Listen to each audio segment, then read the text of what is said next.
Welcome to Massive Passive Cash Flow, the podcast that guides professionals to financial prosperity. Join our community and let's start building your wealth. Here's your host, Gary Wilson.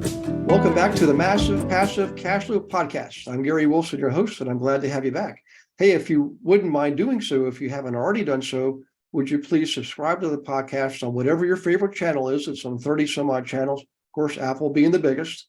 But whatever suits you. And while you're out there, please visit globalinvestoragent.com. If you're an investor, this is where you'll find trained agents trained to serve you and I as the investors in 36 states and growing rapidly. And so do that. And by the way, if you are an agent and I know you know the market's changing, click on the Learn More button and you can become an investor agent and boost your business and get you through the lean years. It's a great way to have a balanced model and serve more people. So in any case, we got a great guest today, Felecia Froe, from all over, by the way, also Oklahoma by way of California and probably many other places. So Felicia, thank you so much for joining us. I appreciate you giving your valuable time to do this. I appreciate you having me, Gary. I really do. It's been great talking to you. Yeah, I agree. So if you wouldn't mind, you've got an interesting background and what you're doing right now is very valuable service. And it's unique and it's something we don't really cover a lot. So I'd love to have you describe to people just a little bit about who you are and how did you get to where you are now? And then we can get into what it is you're doing, Yeah, thank you. So I'm Felecia Froe. I'm actually Dr. Felecia Froe. I'm a physician, grew up like most people, mom, dad, all that kind of stuff. And then had that mentality of go to school, get a job, work hard, retire, the thing that most of us get. And I did that. I went to medical school, residency, became a urologist. I was one of the first 100 female urologists in the United States. So that tells you I've been around for a little bit. And about 5 years into that, I realized it wasn't going to be the last thing I was going to do, which was very scary at the time, seeing as I just spent all this time and all this money to get there.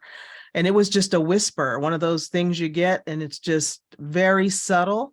I didn't change anything for several years. And over time, things kind of unfolded. A friend of mine who we had bought a building together, which I didn't even realize I was doing real estate investing at that time. We bought a building together. A group of physicians bought that building to practice out of. And one of the women that was a part of that group gave me Rich Dad, Poor Dad. Mm-hmm. So many people get into real estate investing from that book, but it wasn't even about, it wasn't the real estate investing that grabbed me the most. Excuse me. It was, excuse me. Mm-hmm. It wasn't the real estate investing that grabbed me the most. It was more learning about money and assets and liabilities and understanding the difference between those two things, because in medical school, high school, we don't learn any of that. College, that none of that is taught. It's all the theoretical things that we know. Mm-hmm. So after reading that book, I really got interested. We actually bought the game associated with that book, Cash Flow 101. And I was playing that with my husband and my children, who, believe it or not, were 5th grade and 3rd grade. And they were playing the adult version of that game and understanding it. It was amazing to me. Anyway, we did that. Then we bought our first house. One of my patients actually gave me you can't lose on this deal kind of deal, in that she said, if you don't buy this house, I'm buying it. So that's my competitive nature right there. And she knew it. And she said, and if you buy it, we'll let you use our crew. It's our first house. We'll let you use our crew to rehab it. If you buy it, rehab it, get a renter in there and are losing money, I'll buy it from you. So it was okay, Felicia, you can't lose. So you're just going to be chicken and not do it, or you're going to do it and take this leap. We took the leap. Mm-hmm. Bought, and over the next 2-year period, we bought 18 properties. And this was in the 2006, 2007 era, where you could get loans with being able to take a deep breath. We thought we knew what we were doing until everything came crashing down, and we realized we were very poorly capitalized and lost all of that. It was rough 2009 to 2011 were really, really challenging. But I realized it wasn't real estate that was the problem. It was me that was the problem, and didn't know as much as I needed to know. So got into lots of education, spent most of my vacation time. I'm still working as a physician full time during all of this. vacation time, all, early mornings, just educating myself, paying lots of money to mentors, people smarter than me in real estate to help get me to where I am today. Lots more steps in there, but ultimately I got to where I am doing real estate syndications and realizing that other women physicians or other female professionals don't have the time or desire really to spend that much time networking and getting to know as much of the business as I have. So now I'm in this business of connecting those people. Once you realize you're ready to invest, you go, now what? How do I do what's the rest of it? Our company, Money with Mission, helps connect you with those sponsors and helps you find great deals. Awesome. Well, I'll tell you what, I really admire you for what you've been able to accomplish. And I've over the years, I've came from the corporate world and ultimately built 7 businesses. And I learned when I hire people, look for people that have not just excelled and succeeded, which is important, but also have been tested by the fire and make it through, because being able to go through crisis and coming out and better than you were before is an incredible skill to develop. And it's partly character, it's partly inspiration, perspiration, just determination, and all the Asians, Yes. Yes. And I heard on a couple of your other podcasts about consistency and showing up. And it is when you fall down, just like when you're a kid, you fall off your bike, you don't quit riding your bike, you get back up and try it again. And that's exactly right. You have to do. Yeah, you can't give up. That's the thing, man. And I know plenty of people, there's plenty of, great stories, rags to riches and athletes and so forth, that a lot of times it's just because they're just so determined. Michael Jordan's one of my favorite examples. Probably, I know there's other players that have better stats in certain categories, but collectively across the board, there's nobody to come close to him, Which so, I missed the name. Who are we talking about? Oh, Michael Jordan. Yeah. Yes. And oh my gosh. I mean, and you talk about, there's actually a book called Relentless, it's from his trainer about Michael Jordan is just no excuses, nothing but results. And, just everybody shows up and you give it your all. And you give it your all. You do. Exactly. And I have actually, one of my sisters has 2 boys that play football and basketball. And one, she says, is naturally talented, and the other one worked really hard. And the one that worked really hard just seemed to be better. The one that's talented, we're trying to get him to work harder to be better. But when you're really talented at something, you don't think you have to, right? Yeah. It's that hard work and perseverance that really gets you where you want to go. Yeah. Yeah, I agree. My son and daughter like that. My daughter, I swear she could hold a book up to her forehead and absorb everything in it. And my son was like me. We have to read and study and outline and highlight and all this stuff, but they both got straight A's, so it both work. But what I want to dig into is you do something that's really special. And I've seen this before. We were talking about this, like in the dental world, there's certain practitioners that have done well with investing in the business side of the business. You got the talent and skill that you offer to the public in a way of service. Then you've got to develop talents and skills in being a business person. There's a couple of dentists who have done that in the world of real estate investing, and they share it with other dentists. And you actually do that in the world of MDs, medical doctors. And this is the first time I've seen that, Felicia. So I was so excited to have you on, because you're definitely a vanguard. And the fact that you were in the first 100 people to be a female urologist is another example of, somebody's got to be first and somebody's got to take action. And I've always thought in the world of MDs, and I've got them in my family, so I know what it's like. Somebody's got to be their advocate, Yeah. And you actually do that. Would you mind talking a little bit more about that? Yeah. So there's a few of us out here. I don't know other female physicians doing what I'm doing.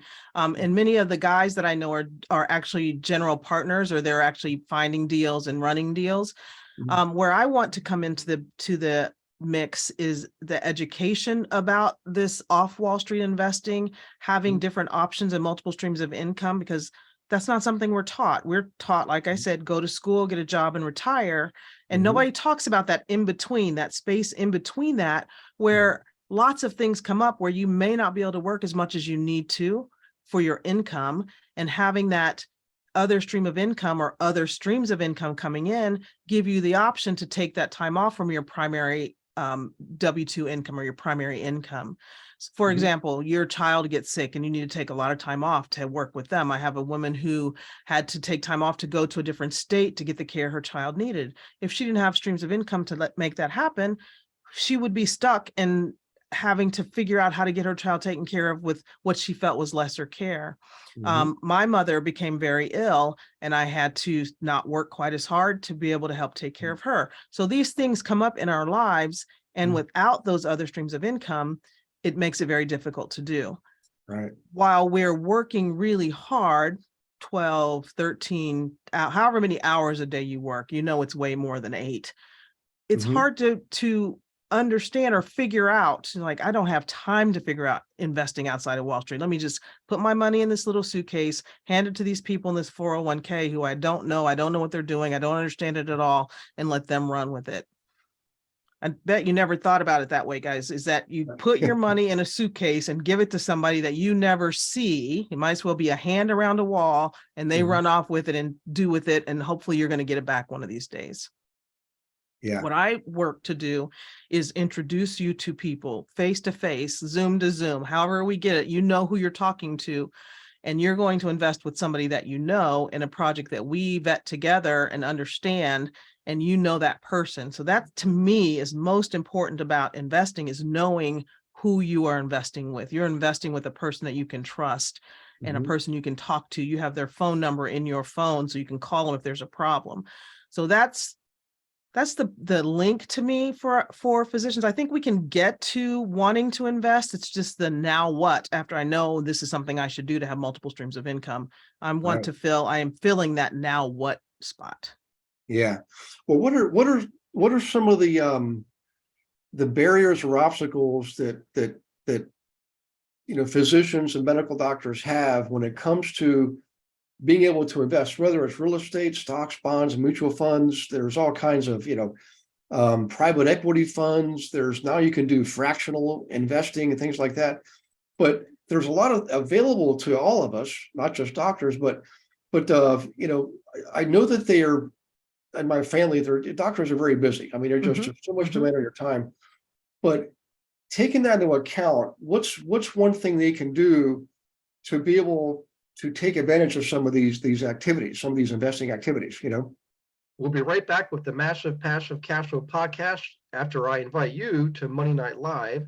Every Monday night, 7 p.m. Eastern, I teach a class without fail for you on subjects ranging from flipping to buying rentals, managing rentals, wholesaling, commercial, creative purchasing techniques, analyzing properties, identifying properties, hundreds and hundreds and hundreds of subjects.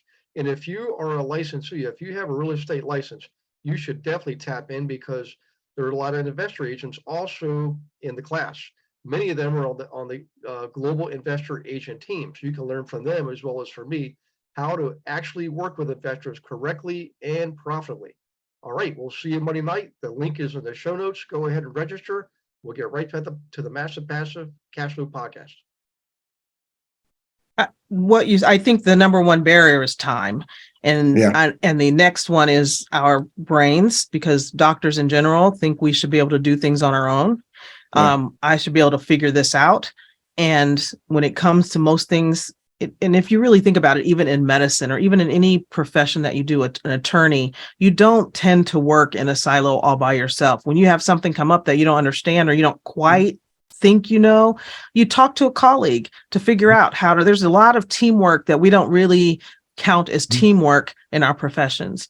So again, time's number one, because you're busy thinking about this other thing. Number two is I have to do it myself. I have to understand it 100% before I take that step off. Right. And most things we don't understand 100%. We get 90, 80% there. And it's like, I'm going to take a leap and try this. I think many physicians and many professionals in general are risk averse, because we don't really feel like we take a lot of risk, especially with our money. And so many of us in the country and the world have a scarcity mentality and think there's not going to be enough. When you get out and you realize there is way more than enough for everybody. So mentality, mental mindset, let's put it there, time, and then just feeling like I have to do it myself. Once you get out there and you realize a network is the way to get almost everything done, you will get so much further down the road. Yeah. Well, I'll tell you what, I want to come back to this too, because I think it's vitally important. And then I want people to see how they can actually communicate with you and work with you too. But there's some other subjects I happen to read about and want to ask you about is social impact investing for doctors. So there's lots of things we can invest in, and real estate's just one of them.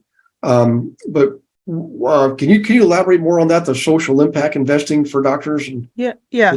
So I want to talk about investing in general, because many times when you look at investing outside of Wall Street, you're looking at multifamily, which are big apartment complexes, oil and gas. You look at a lot of different things that are available out there. I'm going to talk multifamily. So many people walk into that and just think about how they're going to make money with it.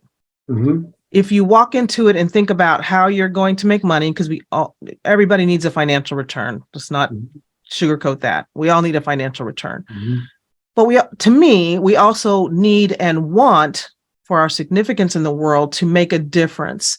And when you invest in something that is going to make the life of someone else better, that is a positive social impact. So let's say you're in a multifamily deal, you're talking to somebody and you're thinking about investing. It's like, what are they going to do with that? Is this to bring it up, gentrify the neighborhood, get everybody who lives in there out and they can't live there anymore? Or is there some aspect of that that's going to help people who are actually living there now live better? So those are the kind of things we look at when we're doing this. We're doing senior living, which everybody knows is growing immensely, and not necessarily the running of the buildings, but the owning of the real estate. Grocery stores and food deserts. So one of my biggest, most proud projects is opening a grocery store in Tulsa, Oklahoma, in a food desert that had not had a grocery store, full service grocery store, for over 10 years. And there had been a resilience study in Tulsa and showed that the people of North Tulsa lived 11 years less than the people in the rest of Tulsa. Wow. Granted, there's a lot of reasons. I'm sure all the really head people out there are going, there's a lot of reasons for that. Of course, there are a lot of reasons for that. Yeah. But if there's no fresh food, if there's no ability to get food that's good for you, trust me, there's 15 fast food restaurants in a 2-block area. You can get food. But that's not the food that's going to help you survive well. That's going to increase diabetes, obesity, high blood pressure, all those things we know as physicians that shorten our lives. So that project is really huge to me. And I'm working and looking, there's food deserts all over the country. People don't even realize they're there, to bring more of that, working with a lot of people here in Tulsa to help improve food access for people. So I hope I answered your question. That's awesome, by the way. Yeah. It's been my driver. And I didn't start in real estate with that as a driver. I started like most people with multifamily and doing, deals, a resort deal down in offshore in Belize. And those just didn't fill me up. It's like, okay, yeah, you can do this and you can be good at it, but is that really where you want to be in the world? Yeah. Introduced to senior living, introduced to food deserts and grocery stores. And now I'm flying. I love it. Yeah. Well, I tell you what, I just really admire you so much for doing that. I in my heart, I hope and believe a lot of investors do come for a circle. I know when I first got started, I just was so focused on building the empire, just building as big a portfolio as I could, as much cash flow as I could. But what happens is it is a human relations business, and you're involved with people's lives. I mean, my gosh, between food, shelter, and clothing, we're providing one of the three. Yes. And so as they have human drama in their lives, you're inexorably tied to that. And I wrote a book about this. People always ask, well, what's the formula? I'm like, you know what? There is no formula. It's case by case, person by person. And you've got to figure out how to be a successful business person and a compassionate human being. And I promise you, if you just have that intention and you think about it, take action on it and pray about it, the answer will come to you. So we created something called the Healing House Foundation, which is basically houses where people can come to heal, for a number of different reasons. And we provide that free of charge. They come with a loved one to help care for them, and they don't pay a dime for it. Sort of like if you ever go to St. Jude's They generally have housing around there that's the same similar type thing. This is just a broader general purpose thing, but it's because what real estate did for me is it helped me understand human nature a lot better, a lot more deeply. And I always was a compassionate person, but now I know how to take action on it. I can leverage my skills and my talents and the blessings that God gave me to serve others. Because sometimes I'm all about teaching people how to fish. Believe me, my whole life is about educating people. But sometimes people just need a fish, you know? Yes. Once I can eat and feel full and refreshed, I can go fishing. Yeah. 100%. It is not about handouts after handouts. It is teaching, but sometimes you just got to eat before you can fish. I agree 100%. Yeah. Well, I've never heard the term food desert before, but now I'm gonna take that to heart. And there's the world's changing right in front of us. Always has been, but I mean, I think more so today. Seems faster, doesn't it? Oh my gosh, it's just so hard to keep up. And the thing is, just like anything in the history of the human race, things that are developed, technologies like in the cryptocurrency now. Some people are afraid of it. Some people are embracing it. It can be used for good or evil. I think it can be used for a lot of good. Yes. And I think the impact is going to be, this is my opinion, but possibly on the same magnitude as the Industrial Revolution, like the impact on society. So I don't know, but I'm excited about it. The older I get, the funny thing is I become more relaxed and calm.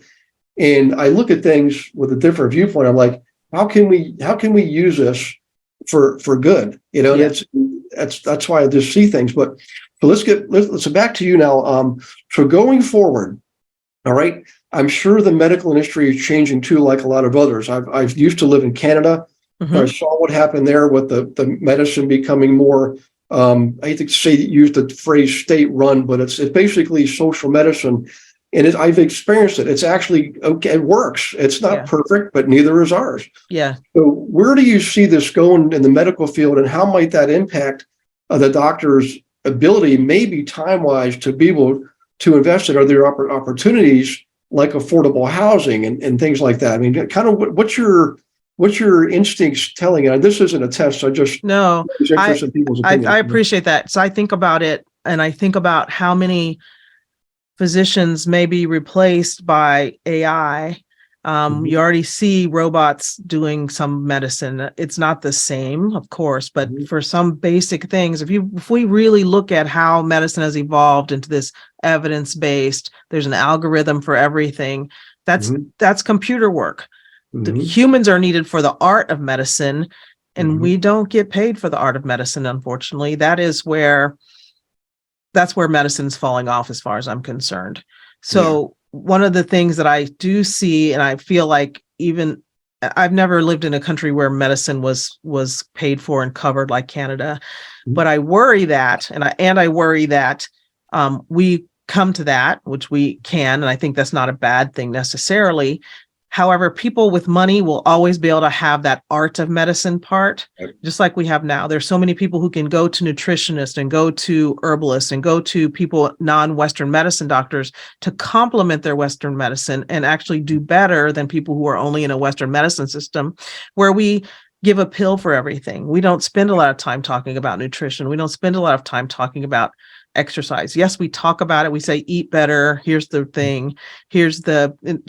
It's a much more cursory conversation than I think you would have with your nutritionist or your herbalist or those other, I'm going to call them ancillary, but that's not the word I really mean. It's just because I can't think of a better word right now. Those other services that are out there that are not covered by your insurance. I can think of so many times, almost every day I see somebody in my office that I can tell them that Western medicine is not going to fix this for you.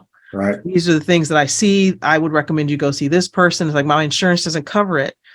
And if you don't have some income coming in from some other way, if you don't have something other than your insurance in our country, you're stuck in that insurance model. And that's what we have.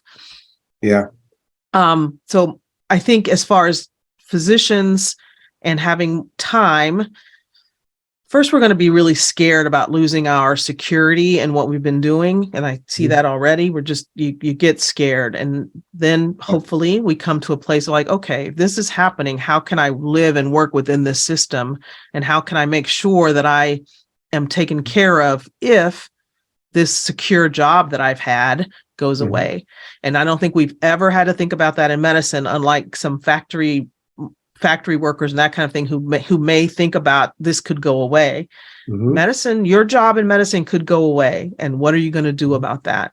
So that's why having these other streams of income to me is even more important than it has been in the past. Yeah. What's interesting is AI. I have a degree in computer science from 1985, and that's when AI first became a buzzword. And we were coding some things, but it's very rudimentary.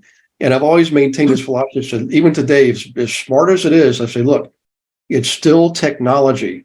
It's not a brain. It's the word artificial tells you everything you need to know. It's artificial intelligence. Yes. There's an intuitive ability that we have as humans that our minds are able to think abstractly and critically and analytically that computers can't do. Yes, we can program them, but that's only as good as the programmer programming, Right. And I just agree. If you have a lifetime relationship with a doctor, they're going to have more into it. They're going to know you. They're going to know your lifestyle, your history, everything. And you can program all that stuff in there, but you can't replace the human mind, and as far as the doctors and schedules, I did witness in Canada, there's obviously long lines for certain things, but at the same time, my ex-brother-in-law had not one but two kidney transplants completely paid for, 100%, no questions asked, and he got in the front of the line because he had two children and things like that. There are some deficiencies, but one of the things I did see is it's so highly regulated there and legislated that physicians have salaries. It's not like here we can make as much as we want. Well, there, you get $375,000 a year for being a gastrosurgeon, for example, and you can do something on the side too and make money extra. But the point is, what I'm getting at is a lot of those doctors there, they do the Monday through Friday 9 to 5 thing, and they're off on the weekends. Where here, we tend to just keep working. So, yes.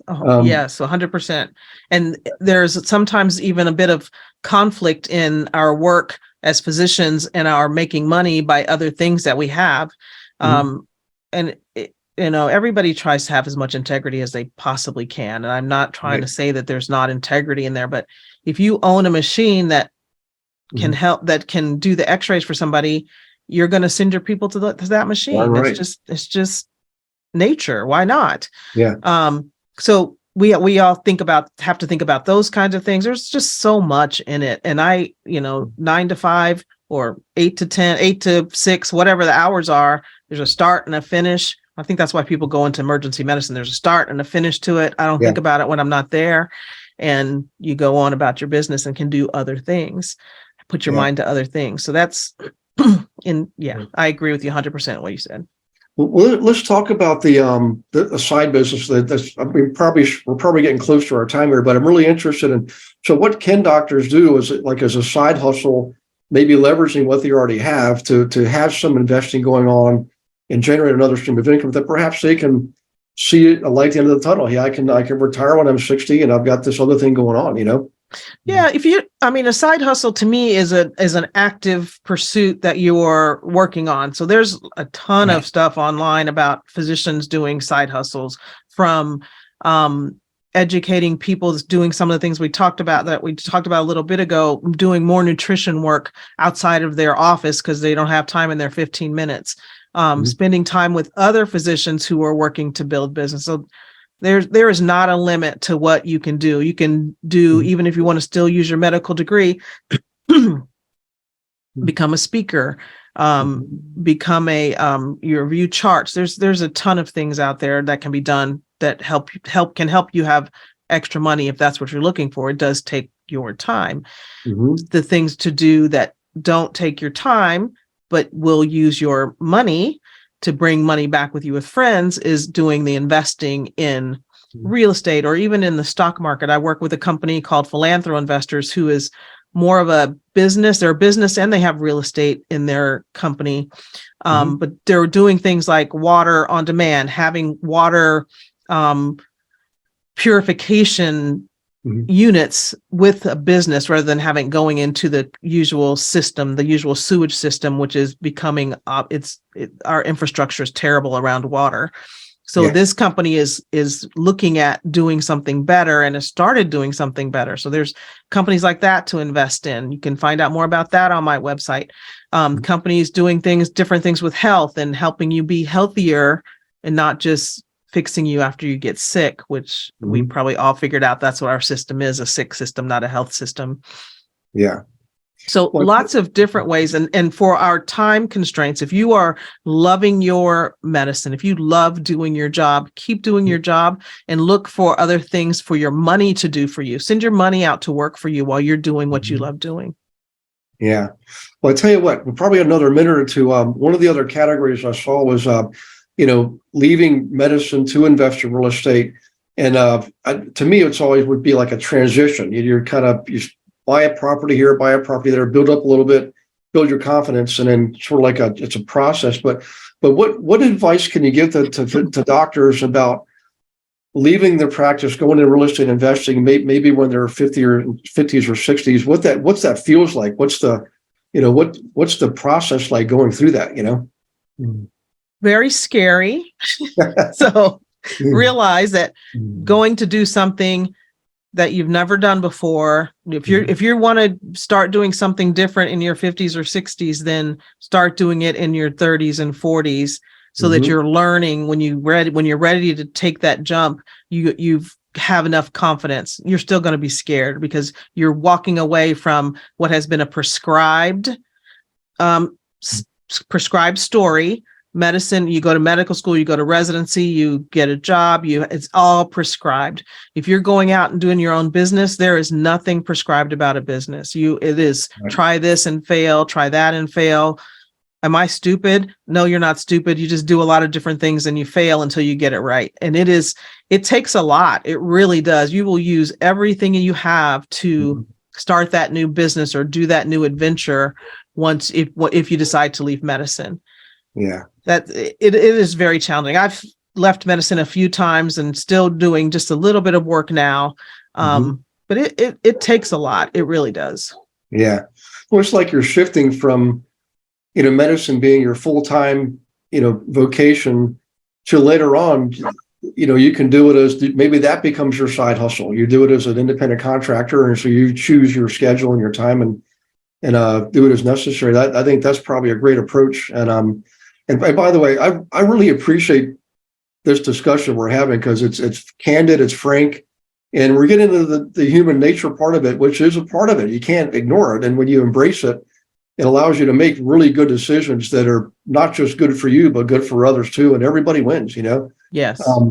But how can if I'm a doctor out there listening, and I think there's a bunch of them, how can we get a hold of you? Is there a group to join? We can have discussions. A network, that type of thing. Yeah, go on. First, the easiest way is to go to the website, moneywithmission.com, moneywithmission.com. And you can go under resources. And one of the favorite things that people pull is 7 Steps to Building Resilient Wealth. I have my ebook on there, How to Create Wealth That Outlives You. And right there across the top, big blue button, schedule a call. You click that button and we can get on phone call, 30-minute free phone call to chat through what you're looking to do, how you want to do it. I'm building a community where we can come together and be introduced to very nice real estate business deals that can bring you an income plus have that positive social impact that we want to have in our lives. Good. Well, maybe I should go get my medical degree so I could be part of that. It's for professionals. That you don't have to be a physician. It is women though. Sorry, Gary. Okay. That's okay. That's a little harder to change. Yeah. I'm just turned 60 years old. I'm just going to stick with what I got and enjoy the rest of life. But I tell you what, I really appreciate it. So get that right. Moneywithmission.com. Moneywithmission.com. That is it. Okay, good. Well, I'll tell you what, guys, I hope you got a lot out of this. I know I did. And if you could do Felicia and I both a favor, please leave a review. It's one of the easiest things you can do. It means a lot to us. And it's what makes the podcast world work, quite frankly. And I know reviews, people aren't really leaving because you're busy, but just take a few seconds or a few minutes and you'll be doing a lot for the community.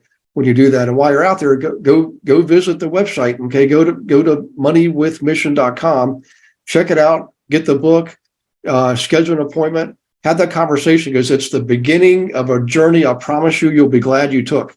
The way the world's going, you've got to take more control of your future, and this is one way to do it. And Felicia's leading the charge. Thank goodness for Felicia for doing that. So, thank you, Gary. Yeah, you're welcome. Oh, and while you're out there, guys, go visit globalinvestoragent.com. Okay, and make sure if you're an agent, click on the learn more. How would you like if you're an agent? How would you like to work with the physicians in investing in real estate? Well, here, click on the learn more button, and we'll show you how to do that. So, in any case, God bless you all. God bless you, Felicia. We'll see you on the next Massive Passive Cash Flow podcast. Thanks, Gary. Thanks for listening to this episode of Massive Passive Cash Flow. Be sure to go to realestatewithgarywilson.com to join our community and start building wealth today.